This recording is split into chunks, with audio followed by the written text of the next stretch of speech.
It's Electric Drives. Your electric vehicle future starts right now.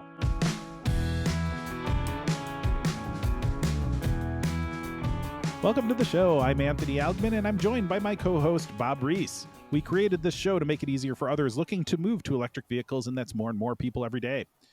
We are out there using EVs in normal commutes and road trips, and we'll share the wisdom we've gained from living our lives with electric vehicles. You can join in the conversation by sending your questions and topic ideas to questions@electricdrives.us, by joining our Facebook group, or by becoming a patron at patreon.com/electricdrives to get exclusive content and help support the show. Bob, how are you doing today? I'm doing pretty good. Good. I am also doing well. So today, it was in the news not too long ago, when we're recording this, that Tesla is moving away. So they've not that long ago, but in the last year, they moved away from using radar sensors for their adaptive cruise control and their autopilot stuff, and have only used vision, their video cameras, their many video cameras in the car, with no radar sensor whatsoever. But they still had these ultrasonic sensors for all of the stuff that's really close. So like your parking sensors for like when you're tight into a spot in your garage or in a parking lot or what have you. And so these ultrasonic sensors, there was like 12 of them around the perimeter of the car, and it would really give you some insight into exactly where things are. They have decided recently, the news just broke, they've decided to go do away with those as well. So now they're going to go vision only for everything. And they're 100% committed to doing this. And obviously, there's going to be some cost savings associated with that in terms of they don't have to include the sensors on the car anymore. But the theory that they are proclaiming is that because they will focus on the vision, they will be able to avoid some of the noise that you get for sensors. Sensors are not perfect. There's a lot of things, especially when this is why they did it with the radar, is that you get a lot of false positives. You get a lot of things. Now, the vision-only systems are not as good as existing sensor-based systems. And so there's going to be, just like there was a drop-off in terms of the performance of vision-only from a autopilot perspective, they're going to have a drop-off in features actually when they drop these ultrasonic sensors. And so things like the summon functionality that's as part of advanced autopilot program or for self-driving, like some of those things that rely on those sensors today, they're actually going to remove those features from these upcoming cars until they're able to get parity, or so they say, parity with the current performance of it. Now the idea here, and I kind of applaud, I'm of two minds, right? Like, because I want to applaud them for their innovation-centric mindset to say, we are going to make this technology that we are focused on be way better than what it is currently. But if we don't put ourselves out there and we don't focus on that, and we continue to try to do everything for all the sensors and all the stuff all the time, we're never going to get to where we need to go. And so I applaud them from that innovation-centric mindset. But as a person who's driving the car with my real life on the line, I'm a little bit more hesitant to like being cool with that. Like, I don't know that I'm as eager for them to pull that stuff away from my car or from a future Tesla if I were going to be purchasing one soon. I don't know how I would feel about it. Well, I know how I would feel about that. I wouldn't like it. I wouldn't like that they're going to make it worse in the short term to make it better in the longer run.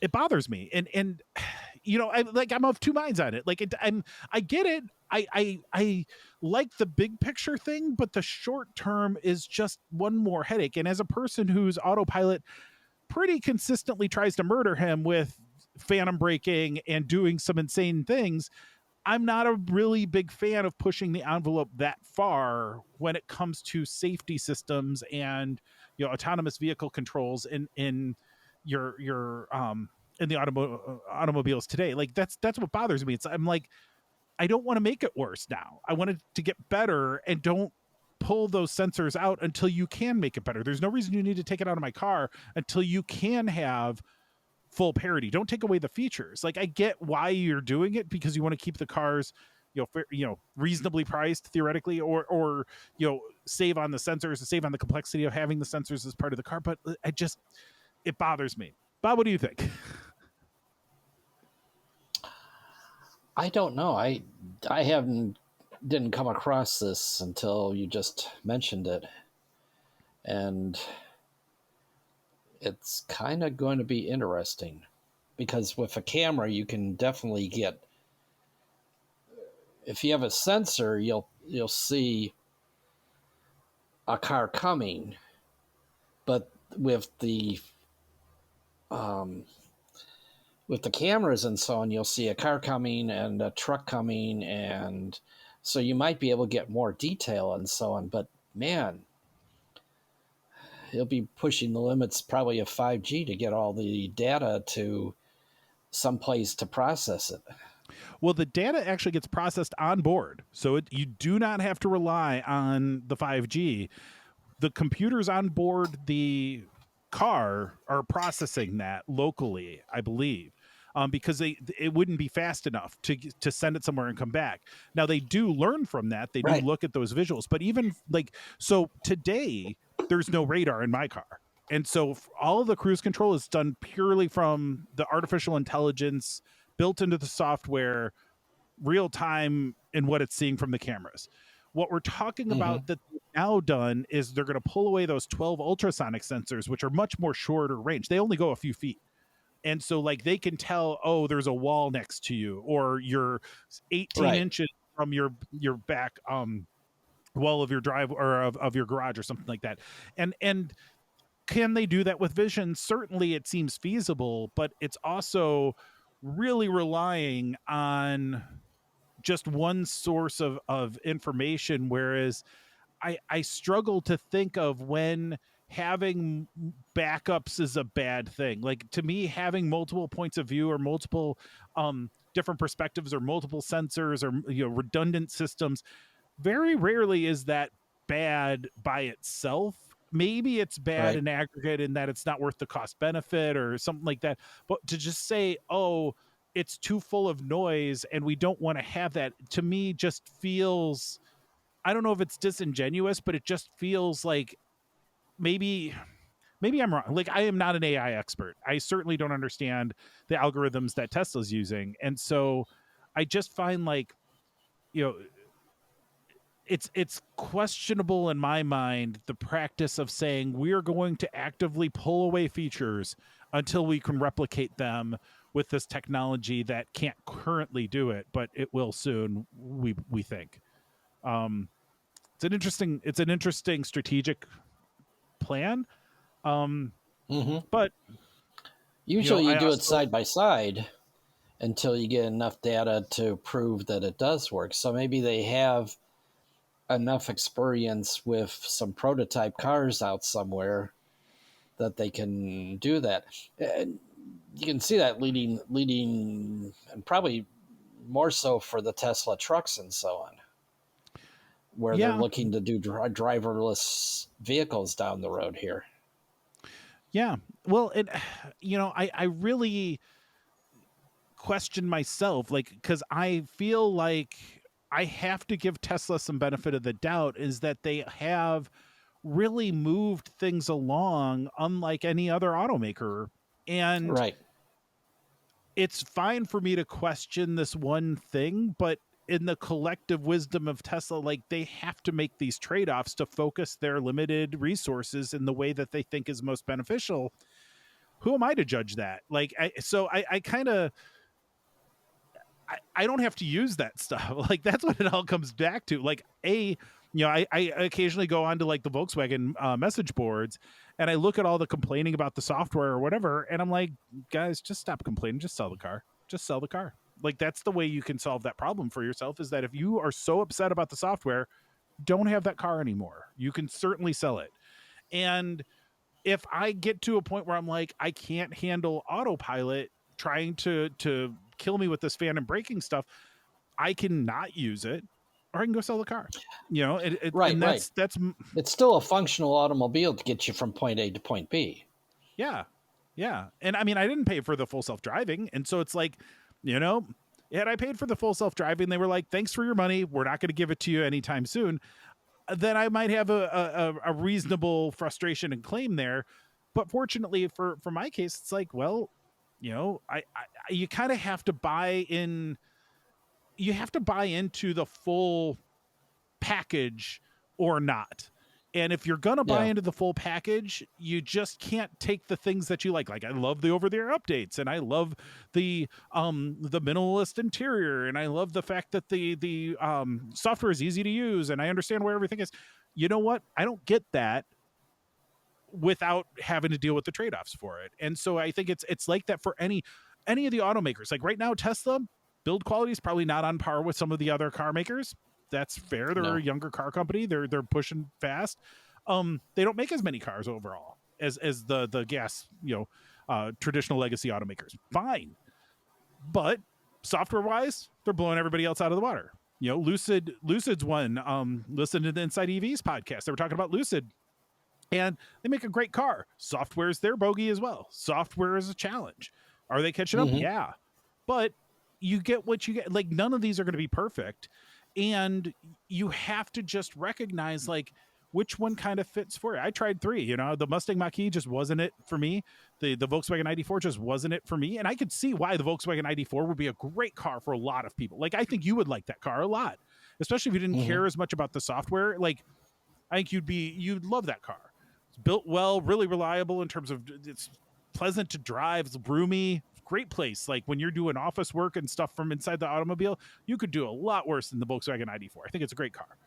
But for me, like wanting to have a little bit more driving enjoyment and something extra peppy, my Model 3 Performance from Tesla checks those boxes for me in a big way. And I think that's the key, is like more than anything is recognizing like there's always going to be trade-offs in the car that you're choosing. Oh yeah.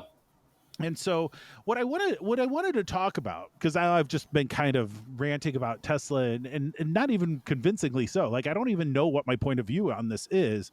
I just kind of wanted to talk through it. But the thing that it gets me thinking about is, like, it feels like all of the automakers that are coming out with electric vehicles, which is kind of like everybody now, is they all are trying to be like Tesla, in that they're all trying to be like the most advanced technological wonders that they can possibly imagine, with the autonomous driving stuff and the cool software and the big screens and like they got to have games and over the air updates and all this stuff. And it's like, is that really necessary? Like, is there going to be a place for like a true bare bones economy electric vehicle that looks just like our current economy cars and happens to have an electric powertrain? Like, are we going to see that? Do you think that's going to happen? I think it will, and I think GM is betting on that pretty heavily, because the Bolt is sold out for quite a few months in advance, and they're looking to almost double the production. So they're trying to catch a niche that's at the lower end of the spectrum. Yeah. Well, and they're releasing so many models. I mean, that's the thing, is like they've moved the Bolt further towards that economy section, and then they're bringing in the EV Equinox, I think it is, and then EV. Yep. You've got your Cadillac stuff going on, and the Silverado is going to be coming out. Like the Ford F-150 definitely made it to market first, but I think that Silverado is going to be a pretty amazing truck when it fully starts to arrive as well. Not to mention the Hummer. I saw one of those. I saw a Hummer on Roosevelt Road the other day, and my goodness, that thing is the size of a semi truck. Like, it is enormous. It's like driving a double wide down the road. It's that thing is a beast. And I'm like, there's this tiny person sitting in the cabin of it. I'm like, you realize, like, granted, I agree, like, everybody is going to look at you, and B, you look kind of silly, because it is an enormous, completely unnecessary car, and I kind of love it. I kind of think it's great. It's such just a laugh. I love it. I think it's so over the top. Like, if you're gonna do it, go all the way. I love it. Right. I thought I had sent you a picture of a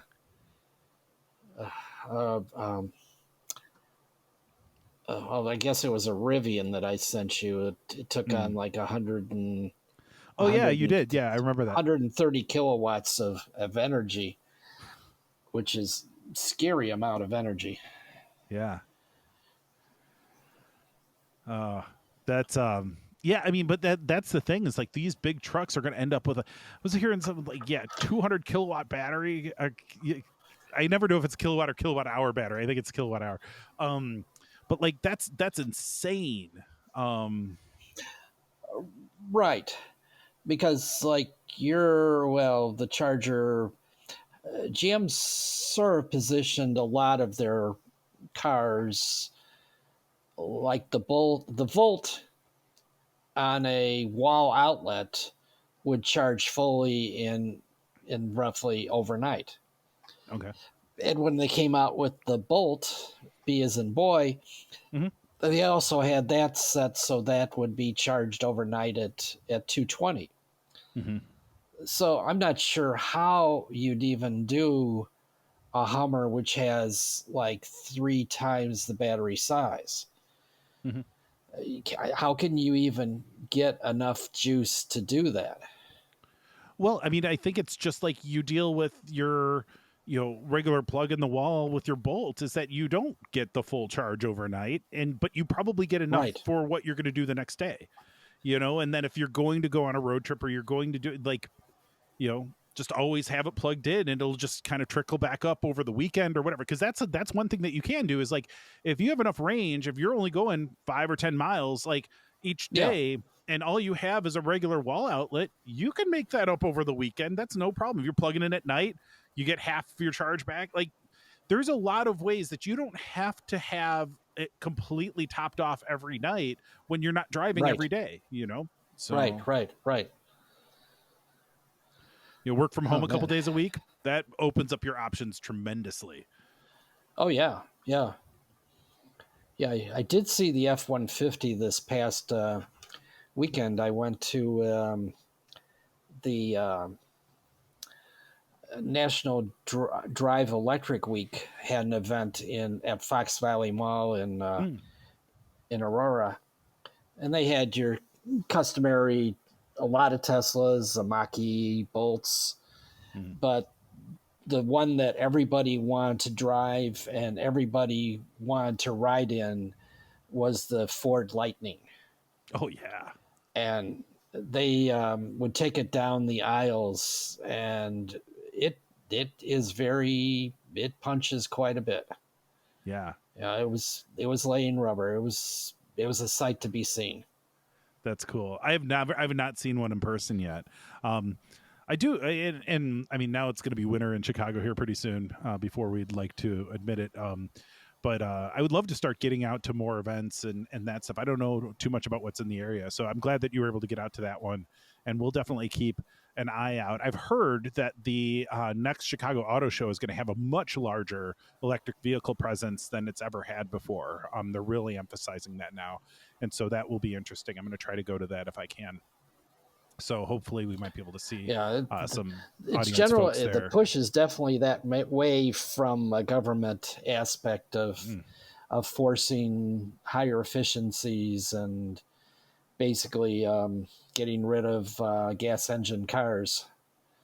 Well, And and then it's the it's a good place automakers to are get that kind of exposure and know, like, hey, this stuff is fun. Like, these are good cars. They're not just a, you know, nerdy, like, let's be more efficient and save the environment and all that stuff. Like, these are wicked fun too. So, like, I don't know. I kind of like that aspect of it, and I'm not like anti-environment or anything, but I'm also like, that's not the fundamental reason why I drive one of these things. I drive it because it's convenient. I drive it because it's economical on a use basis, and it's I like technology things, and so like those are things that move the needle for me first and foremost. I'm happy that the environmental impact overall is better by far than a gasoline powered car, but I think that what people really need and what people buy those cars, I mean, like, there's some cars that exist that have no business existing from a logical perspective. Like, they don't serve any rational purpose other than to make you happy. And I'm like, that is a good enough reason for me. So right. I think of like the entire Dodge and Jeep family of cars. I'm like, and the Jeeps have some utility as well, but a lot of the times, like, you're buying these things, and it's because you want that lifestyle, or it's because you enjoy the Dodge Challenger and the throwback styling and that stuff. And like, who am I to argue? I think those are they have their place, but they're not coming from, the people that are buying Honda Civics are not the ones buying Dodge Challengers. Like there is zero overlap in that Venn diagram for the same user. So, but I think it's such an exciting time because we're seeing some advancements in the technologies. We're seeing advancements in how quickly things charge. We're seeing advancements in terms of the kinds of cars that are out there. We're starting to see a lot more than just the small SUV form factor. We're seeing a lot of good things across the entire spectrum. Plug-in hybrids are bigger than they've ever been as well now too. Like it's right. You get a friend of mine just got a plug-in hybrid Jeep Wrangler. I'm like, that's awesome. Yes. Yep. And you could drive to and from work on battery charge, just like I'm driving to and from work on battery charge. Like, who am I to say like you shouldn't have a gas engine for those times where you want to take a road trip and just be like a normal person doing that instead of having to find charging stops or whatever.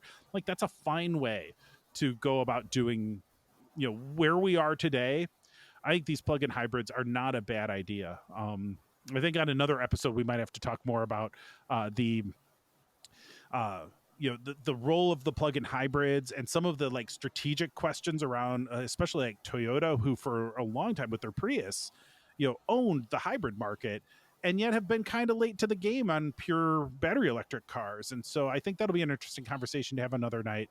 But I think, right. For tonight, I think that'll wrap it up for us this week. Anything else? Did we forget anything tonight? I think we covered it, right? I think we covered just about everything. Yeah, I think so. So everybody, thank you for listening. Hope you have a good week. That wraps up our show for today.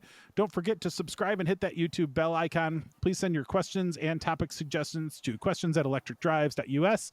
And we'd love for you to join us on Facebook and Patreon. All the links are, of course, in the show notes. Thank you for spending some time with us, and we wish you a smooth road ahead on your own electric drives. Thanks, everybody.